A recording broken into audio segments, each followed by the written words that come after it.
네, 초청의 중요성에 대해서 같이 말씀을 나누려고 합니다.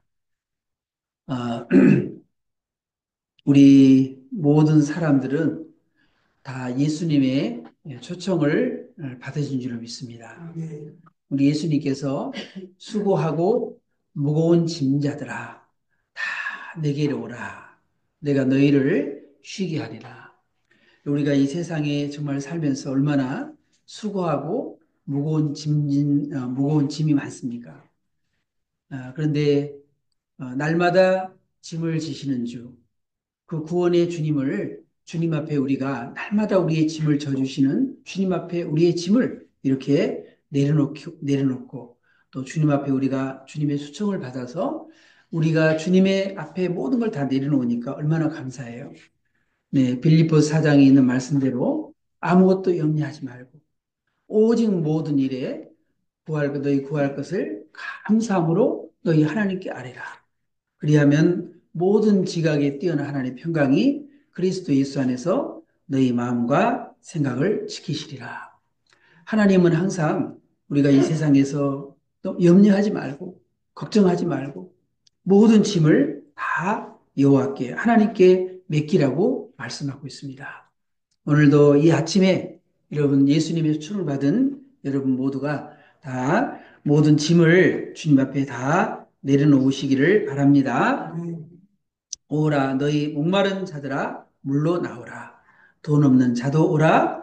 너희는 와서 사 먹되 돈 없이 값 없이 와서 포도주와 젖을 사라. 항상 하나님께서는 우리에게 계속 두 팔을 벌리고 우리를 초청하고 계신 줄로 믿습니다. 여러분, 우리가 대부분 사람들이 이렇게 보면 자기 발로 스스로 이렇게 교회에 찾아온 사람이 참 쉽지 않습니다. 대부분 많은 사람들이 누군가의 그런 초청에 의해서 예수님 앞에 다 나온 것이죠. 어, 이 예수님의 그 형제였던 안드레가 세리 요한의 제자였습니다. 그래서 이 안드레가 먼저 이렇게 예수님을 세례 요한에게 예수님에 대한 얘기를 들었어요. 세상 죄를 지고 가는 하나님의 어린 양 예수님. 그 얘기를 듣고 이 안드레가 자기 형 베드로, 시몬 베드로에게 가서 이야기를 했습니다. 그래서 그 시몬 베드로가 예수님 앞에 와서 그래서 나중에는 이 시몬 베드로가 나중에는 예수님의 수제자가 되는 그런 놀라운 축복을 이렇게 받게 되었습니다. 우리는 이렇게 가족들을 전도하기도 하고 형제들을 전도하기도 하고 이웃을 초청하기도 하고 그래서 우리가 누군가는 다 초청을 통해서 또 권면을 통해서 이렇게 예수님 앞에 나오게 된 줄로 믿습니다. 그렇기 때문에 우리들도 가만히 있는 것이 아니라 내가 초청받아서 주님 앞에 나왔다면 우리들도 다른 사람들을 우리가 초청해야 되지 않겠어요? 그래서 우리가 4월 30일 날이 다음 달 4월 20일이 부활주일입니다. 그래서 우리가 부활주일을 디데이로 삼아서 어, 이 부활주일 날 우리가 꼭 지금부터 우리 기도했으면 좋겠어요. 하나님 꼭 한 사람 초청해서 하나님 앞에 이렇게 인도할 수 있도록 도와주세요. 기도했으면 좋겠습니다. 그래서 우리가 내가 부활이요 생명이라고 말씀하신 그 예수님 앞에 우리가 꼭 부활주일 날 이웃을 초청해서 그 사람이 예수 믿도록 우리가 도와주는 우리 모두가 되었으면 좋겠습니다. 사도 바울은 이렇게 데살로니가에 가서 빌립보에 가서 복음을 전하고 그 다음에 이제 데살로니가에 와서 복음을 전했습니다. 사도 바울은 주로 해당에 가서 많은 사람들을 해당에 초청하고 그렇게 해서 해당에서 이렇게 복음을 전했어요.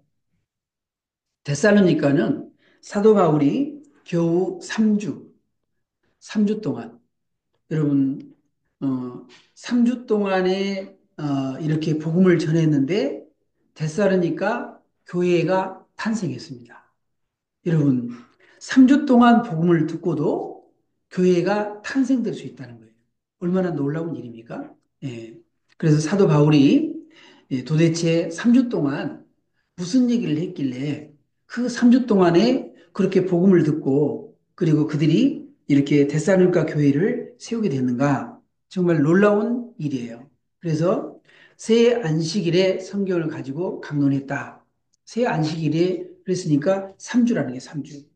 그래서 겨우 3주 동안 이렇게 복음을 전했는데 그들이 데살로니가 교회를 세웠다. 정말 놀라운 일 아닙니까?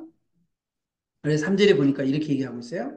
뜻을 풀어 그리스도가 해를 받고 죽은 자 가운데서 다시 살아나야 할 것을 증언하고 이르되 내가 너에게 전하는 이 예수가 곧 그리스도라 하니. 그러니까 여기에서 뜻을 풀어 그리스도가 해를 받고 이 말은 뭐예요? 예수님께서 고난 당함을 얘기하는 십자가의 고난을 얘기하는 거죠. 그리고 죽은 자 가운데 다시 살아났다. 이것은 부활을 얘기하는 거죠. 그러니까 사도 바울은 이 세 일일 동안에 이 세 안식일 동안에 무엇을 지냈느냐? 바로 예수님이 왜 고난을 당하셨고 예수님이 그 부활하신 것, 그 십자가와 부활, 이 복음에 대한 핵심, 기독교의 가장 핵심을 3주 동안 이렇게 전했다는 것이죠. 그래서 이렇게 바울이 이 복음의 핵심을 전했을 때 그들이 3주 만에 그 복음을 듣고 교회를 세웠다는 게 정말 놀라운 일 아니겠습니까? 예수님께서도 엠마오로 가는 그 두 제자와 함께 이야기를 나누면서 그 예수님이 그 엠마오로 가던 두 제자에게 얘기했던 것도 역시 마찬가지로 똑같은 그런 복음을 나눴습니다. 예, 그리스도가 이런 고난을 받고 자기 영광에 들어가야 할 것이 아니냐 하시고 이에 모세와 모든 선지자의 글로 시작하여 모든 성경에 쓴 바 자기에 관한 것을 자세히 설명하시니라. 이렇게 하나님의 이 예수님이 왜 십자가를 져야 되는지 그것을 모세오경부터 또 모든 시편과 또 선지자의 글 이 모든 것을 다 예수님이 풀어 주셨다 그런 얘기입니다. 여러분 성경에는요 예수님에 대한 얘기가 성경에는 약 333가지의 예수님의 직접적인 그런 예언, 예수님에 관련된 직접적인 예언이 333가지가 되어 있어요. 333가지. 그래 얼마 굉장히 많죠. 예. 그 성경의 뭡니까? 성경이 뭡니까? 성경 너희가 성경에서 영생을 얻는 줄 알고 성경을 상고하거니와 성경은 내게 대한 얘기라는 거예요. 예수님에 대한 얘기, 예수님에 대해서 증언하고 있다는 거예요. 그래서 성경에 곳곳에 이렇게 보게 되면 성경에 모세경부터 시편에서 또 선지서의 모든 그런 성경들이 예수님에 대한 예언, 예수님에 대한 예언과 그리고 그 신약에 와서 그에 대한 성취를 얘기해주고 있는 것이죠. 우리가 너무나 잘 아는 대로 동정녀가 나시게 될 거다. 이사야 7장 14절에서 보라 처녀가 잉태하여 아들을 낳을 것이요 그 이름을 임마누엘이라 하리라. 그 동정녀 마리아에게서 이렇게 태어났다는 것이 우리가 마태복음에서 우리가 확인할 수 있는 거고 또 미가서 선지자가 예수님이 베들레헴에 태어나게 될 거다. 유대 땅 베들레헴아 너는 유대 고을 중에서 작지 아니하도다. 내게서 한 다스린 자가 나오게 될 것이다. 그렇게 예언한 대로 예수님이 베들레헴에서 태어나셨고 또 은 30냥에 예수님이 팔릴 것에 대한 그런 예언을 스가랴 선자가 했는데 이 가룟 유다에 의해서 마태복음 27장에 그 사건이 이루어지게 되고 그리고 이사야 선자가 이사야 53장에서 그가 찔리고 상하시고 징계당하시고 그 모든 걸 채찍에 맞으시고 이런 예언을 했는데 그것이 누가복음의 23장에 이렇게 다 기록을 해놨고 또 예수님이 여자의 후손으로 오실 것에 대해서 창세기 3장 15절에 예언을 했는데 갈라디아 4장 4절에 때가 참에 하나님이 그 아들 보내사 여자에게 나게 하시고 그래서 이 모든 예언이 이루어진 것이고 또 시편에 예수님께서 어, 이 무덤에 이 몸이 썩지 아니할 것에 대해서 시편 16편에 예언했는데 사도행전 2장에서 그 예언의 성취를 얘기하고 있습니다. 또 예수님께서 승천하실 것에 대해서 시편 68편에 예언했는데 누가복음 24장 51절에서 예수님이 그 예언한 대로 예수님이 승천에 올라가셨습니다. 그리고 이제 한 가지 안 이루어진 게 있어요. 안 이루어진. 그게 뭡니까? 그게 바로 예수님의 재림의 사건이죠. 예수님이 다시 오신다. 예수님이 다시 오신다라고 하는 이 재림의 사건이 아직 이루어지지 않는 한 가지의 사건입니다. 그런데 스가랴 14장 4절에 보게 되면 그 예수님이 다시 오실 것을 예언을 이렇게 했습니다. 사도행전 1장에서도 예수님께서 감람산에서 올라가심을 본 그대로 다시 오시게 될 것이다. 여러분, 이 모든 333가지의 예언을 했고 그 예언의 성취가 그대로 이루어진 분이 누굽니까? 예수님 한 분뿐입니다. 그렇기 때문에 다른 이로서는 구원받을 수 없나니 천하 인간의 구원받을 만한 다른 이름은 우리에게 준 일이 없다. 예수님 외에는 구원자가 아닌 것입니다.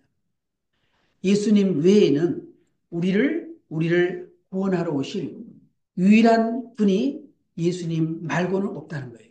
그래서 우리는 성경에서는 바로 예수님이 이 333가지의 예언을 이루신 유일한 분이기 때문에 그분만이 우리의 구세주고 메시아시고 그리고 우리를 죄를 위해 죽으실 뿐만 아니라 다시 살아나신 그 분이라는 거죠. 그래서 사도 바울도 세일이 동안 그 예수님이 우리 때문에 고난당하셨습니다. 그리고 예수님이 부활했습니다. 이 얘기를 예수님이 한 것이죠. 그래서 예수님이 이렇게 사도 바울이 3주 동안에 3주 동안에 이렇게 복음을 전했는데 그 결과가 복음을 전한 그 결과가 무엇입니까? 그 결과로 그 중에 어떤 사람 곧 경건한 헬라인의 큰 무리와 적지 않은 귀부인도 고난을 받고 바울과 신라를 따랐다. 바로 이 사람들이 경건한 헬라인의 큰 무리, 그리고 적지 않은 기부인들, 이 사람들이 바로 데살로니가 교회를 세운 그런 주인공들이 되었다는 것이죠. 여러분, 얼마나 놀랍습니까? 겨우 3주 동안 복음을 전했는데 교회가 세워진다? 정말 놀랍잖아요? 여러분, 우리가 만약에 저기 지방의 시골에 가가지고 거기가 3주 동안 복음을 전했는데 거기에 교회가 세워졌다? 놀라운 일이죠. 예, 지금도 선교지에는 그런 일이 일어나고 있습니다. 그래서 우리가 이 교회에 초청하는 것, 이런 복음을 듣지 않으면은 그들이 교회에 나올 수가 있겠습니까? 그래서 우리가 이 교회에 초청하는 것이 중요한 거라는 거죠. 예. 믿음은, 믿음은 그냥 하늘에서 뚝 떨어진 게 아니라는 거예요. 믿음은 어디에서 나나요? 믿음은 들음에서 나요. 우리가 복음을 듣고 또 복음을 또 듣고 계속 우리가 복음을 듣고 그런 가운데서 우리의 믿음이 이렇게 생겨난다는 거예요. 그리고 그 믿음이 자란다는 거예요. 우리의 믿음이 이렇게 성장하는 것은 우리가 말씀을 듣고 또 그 말씀을 통해서 우리의 믿음이 생겨나고 또 그 믿음이 자란다는 것을 알 수 있습니다. 여러분, 우리가 초청하고 그리고 교회에 와야지 우리가 이 복음을 들을 수 있는 거죠. 물론 우리가 가서 우리가 복음을 전할 수 있죠. 그런데 우리가 복음을 전하고 또 교회에 와서 이렇게 계속 우리는 복음을 반복적으로 드려야 할 것입니다. 베드로가 오순절날 이 설교를 통해서 3천 명이 세례를 이렇게 받게 되는 놀라운 그런 이 역사가 있었는데 베드로 역시 마찬가지로 동일하게 십자가와 부활의 복음을 전했습니다.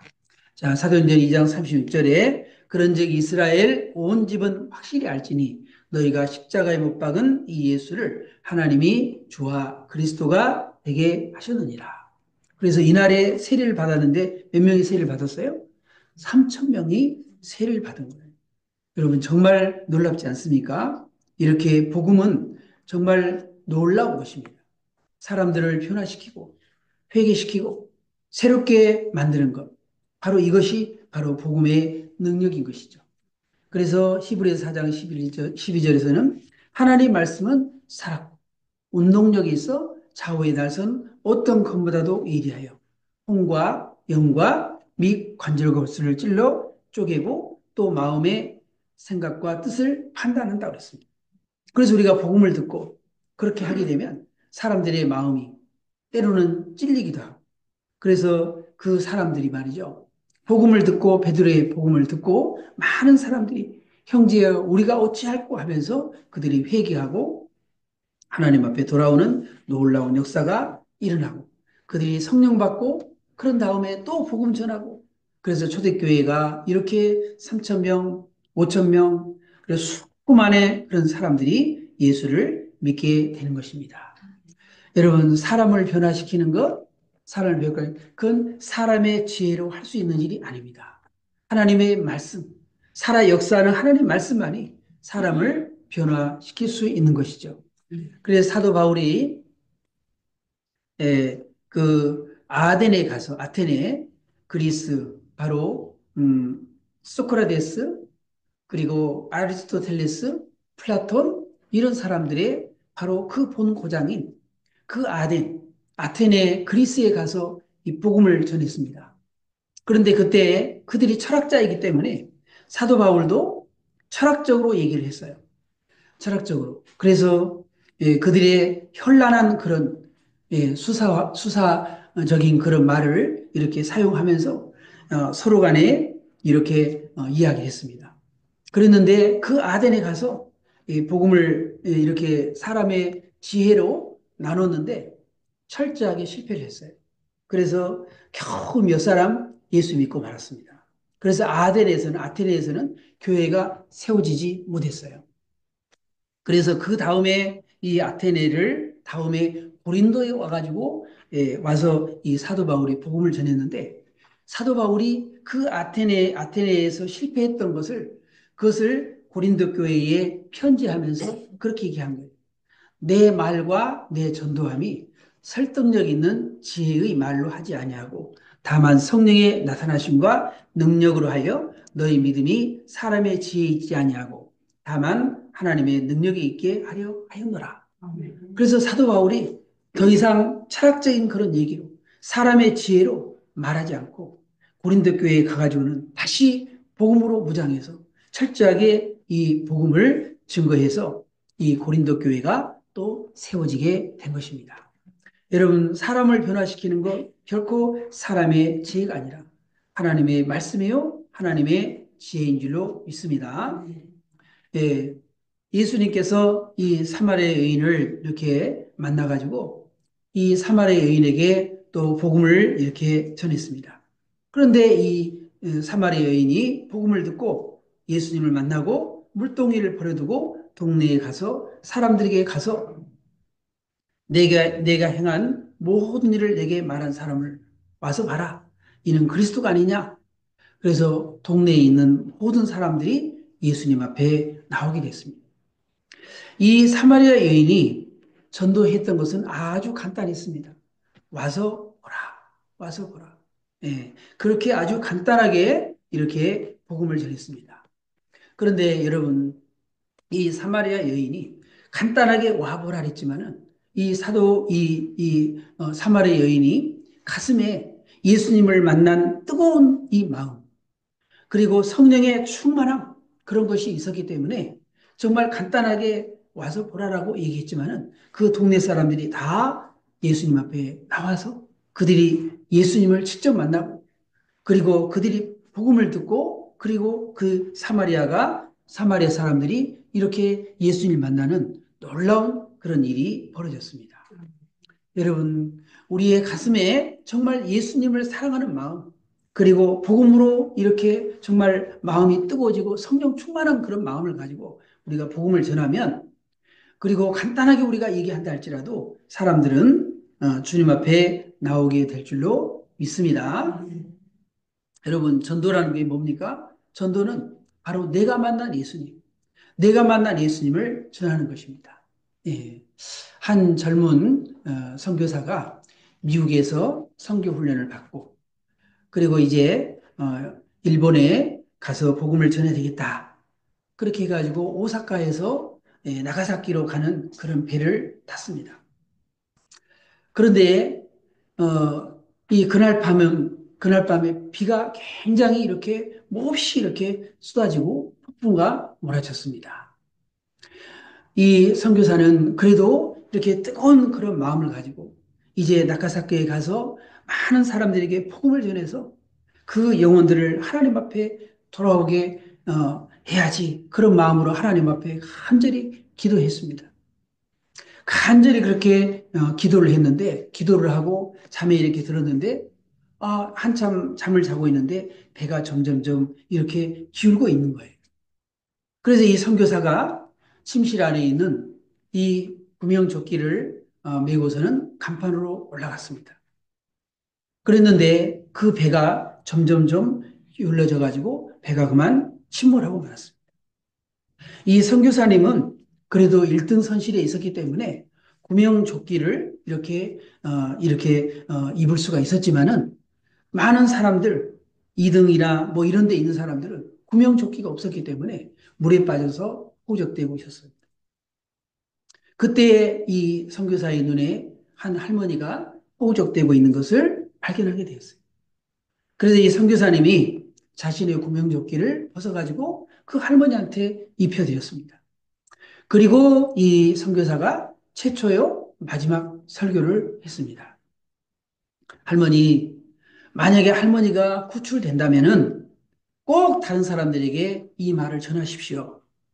내가 할머니 대신에 내가 죽고 내 생명을 할머니에게 드린 것처럼 하나님이 사람이 되셔서 오셔서 모든 사람의 죄를 위해서 죽으셨고 자기의 생명을 주셨습니다. 그의 이름은 예수님입니다. 이 사실을 믿으면 영원히 살게 됩니다. 꼭 이 말을 전해달라고 그렇게 부탁을 하고 이 선교사는 예, 이제 물에 빠져서 죽게 되었습니다. 이 구사일생으로 살아난 이 할머니는 전국 방방곡곡을 다니면서 사람들을 만나서 얘기합니다. 나는 예수님이 누군지 몰랐습니다. 그러나 나 대신에 죽은 그 청년이 이렇게 얘기를 했습니다. 그 청년이 그 죽으면서 나 대신해서 이렇게 예수님이 이 땅에 와서 이렇게 우리의 죄 때문에 죽었는데 그 청년도 바로 나를 위해서 죽은 것처럼 예수님이 그렇게 했답니다. 그 이야기를 하면서 이 할머니가 가는 곳곳마다 이렇게 이 복음을 전했습니다. 예. 내 죄를 위해서 그 청년처럼 그 예수님이 죽었다는 것이죠. 그분이 바로 예수님이다. 그 얘기를 가는 곳곳마다 얘기를 하면서 이 할머니가 그냥 전한 게 아니라 정말 그 감동을 받아가지고 이렇게 울면서 복음을 전했던 것이죠. 이렇게 복음을 전하면서 이 할머니는 성경을 열심히 읽어가지고 스스로 복음 전도인이 되어가지고 열심히 복음을 전했습니다. 이렇게 자신을 위해서 목숨을 버린 그 선교사의 뜨거운 사랑에 압도당했기 때문인 것이죠. 네. 여러분, 이 젊은 선교사에 구원받은 그 일본 할머니처럼 우리들도 동일하게 바로 예수님이 우리의 죄 때문에 십자가 주셔서 우리가 구원받게 된 것이고, 그리고 우리는 그리스도의 사랑을 받은 사람입니다. 그렇기 때문에 우리들도 이 할머니처럼 우리가 뜨거운 마음을 가지고 우리가 복음을 가서 전해야 될 줄로 믿습니다. 그래서 죄와 사망과 영원한 지옥의 형벌에서 나를 건져내기 위해서 나를 대신해 십자가 주신 그 예수님을 우리도 뜨겁게 전해야 할 줄로 믿습니다. 여러분, 그래서 우리는 정말 우리의 가슴이, 전도자의 가슴이, 이 뜨거운 가슴이 식어지지 않도록 우리는 항상 우리가 기도해야 됩니다. 우리가 매주 토요일마다 이렇게 전도를 하고 있거든요. 근데 여러분, 그 전도하는 사람들만 전도한 게 아니라 우리가 시간이 나지 않더라도 어떻게 우리가 동참할 수 있느냐? 바로 그 전도하는 사람들을 위해서 기도해야 됩니다. 사도 바울이